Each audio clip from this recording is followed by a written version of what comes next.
विजयपुर गांव में रात होते ही एक चुड़ैल आ जाती है।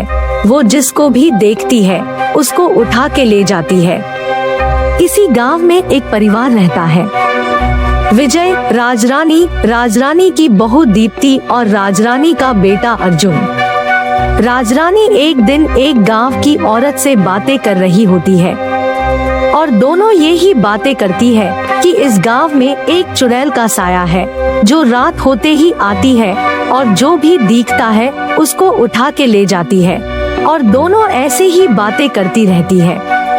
अब ऐसे ही रात हो जाती है और चुड़ैल वापस से इस गांव में आती है और अपने शिकार की ओर देख रही होती है। अब गांव का एक आदमी जा रहा होता है और चुड़ैल की नजर इस आदमी के ऊपर पड़ जाती है और ये चुड़ैल इस आदमी को अपने साथ ले जाती है। और अगले दिन वही औरत आती है और राजरानी से बोलती है कि उसके पति को कल रात चुड़ैल उठा के ले गई। राजरानी बहुत घबरा जाती है और उसी दिन गांव के सब लोग रात को बाहर नहीं निकलते हैं। और अगले दिन राजरानी अपनी बहू से काम करवा रही होती है। राजरानी बहुत ही बदतमीज किस्म की औरत होती है जो अपनी बहू को हमेशा डांटती रहती है। दीप्ति अपना काम कर रही होती है और राजरानी लगातार इससे काम करवा रही होती है। राजरानी का पति विजय बोलता है कि इतना काम बहू से मत करवाओ, लेकिन राजरानी किसी की भी नहीं सुनती है। अब अर्जुन आता है और देखता है कि दीप्ति घर के बाहर बर्तन धो रही है और विजय तुरंत दीप्ति को लेके अंदर जाता है और अपनी माँ से कहता है कि गांव में इतना खराब माहौल चल रहा है, वो चुड़ैल रात के समय आती है और तुम दीप्ति से काम करवा रही हो। और ये बोल के अर्जुन दीप्ति को अंदर ले जाता है और मन ही मन राजरानी अपनी बहू से बदला लेने की सोचती रहती। अब राजरानी अगले दिन दीप्ति को बहुत डांट रही होती है और दीप्ति लगातार बातें सुन रही होती है और विजय राजरानी को रोकने की भी कोशिश करता है, लेकिन राजरानी किसी की भी नहीं सुनती है और राजरानी दीप्ति को अंदर काम करने के लिए भेज देती है। और रात को वही चुड़ैल आती है, गांव में देख रही होती है, लेकिन उसको कोई भी नहीं दिखता है और चुड़ैल फिर से वापस लौट जाती है। अब अगले दिन दीप्ति फिर से काम कर रही होती है और राजरानी बहुत चिल्ला रही होती है और अर्जुन भी दीप्ति को ले जाता है।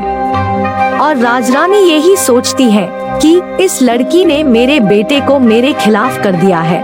और राजरानी ये सोचती है कि वो चुड़ैल हमेशा रात को आती है, तो मैं बाहर लिख दूंगी कि यहाँ तुम्हारा खाना तुम्हारा इंतजार कर रहा है।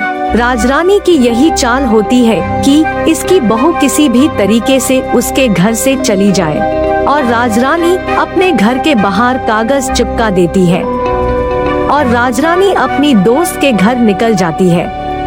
अब अर्जुन दीप्ति से कहता है कि हमें तुम्हारे घर चलना है क्योंकि तुम्हारी माँ की तबीयत बहुत खराब है। दीप्ति अर्जुन के साथ चली जाती है।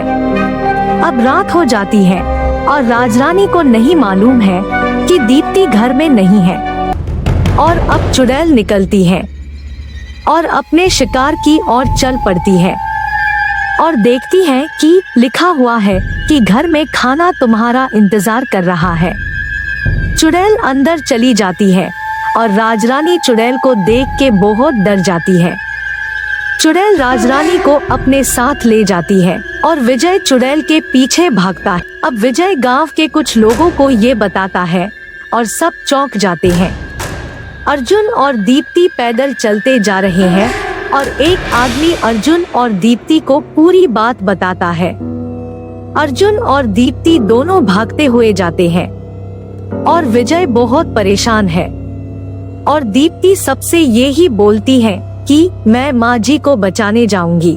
और ये बोल के दीप्ति निकल पड़ती है और दीप्ति चलती जा रही है और वो ही जंगल आ जाता है और राजरानी वही पड़ी हुई होती है।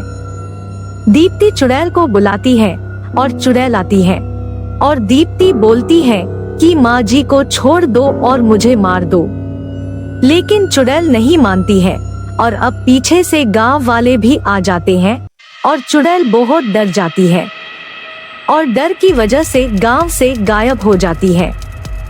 और राजरानी को अपने किए पे बहुत अफसोस होता है और राजरानी दीप्ति से माफी मांगती है और इस गांव में सब पहले जैसा हो जाता है और राजरानी भी एकदम बदल जाती है। तो दोस्तों, ये ही पूरी कहानी थी। अगर कहानी आपको पसंद आई हो तो चैनल सब्सक्राइब करें।